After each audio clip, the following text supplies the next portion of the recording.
कल्याणमधून कोकणसाठी काही बसेस रवाना झालेत। खासदार श्रीकांत शिंदे यांच्या उपस्थितीत बस रवाना झाल्याची माहिती आहे। श्रीकांत शिंदे यांच्या पुढाकाराने मोफत बस सेवा सुरू करण्यात आली आहे। माजी नगरसेवक विश्वनाथ राणेंच्या प्रभागातून देखील 23 बस रवाना झाल्या। गणेशोत्सवासाठी श्रीकांत शिंदे यांच्या पुढाकाराने कोकणात जाण्याकरिता मोफत बस सेवा उपलब्ध करण्यात आली।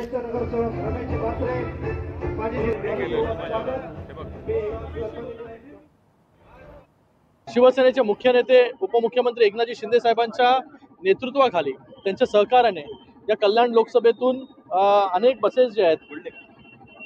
बसेस हे कोकणात आणि पश्चिम महाराष्ट्रामध्ये जात असतात। गणेशोत्सवानिमित्त याही वर्षी 650 बसेस आज कोकणामध्ये पश्चिम महाराष्ट्रामध्ये जात आहेत। गेले 5 वर्ष हा उपक्रम सातत्याने शिवसेना राबवते आणि जेणेकरून गणेश भक्तांना कुठलीही असुविधा होऊ नये, कोणाला तिकीट मिळत नाही, कोणाला बस मिळत नाही, कोणाला ट्रेनची तिकीट मिळत नाही, या सगळ्यांवरती मात करून शिवसेनेने गेले 5 वर्ष हा उपक्रम सुरू केला।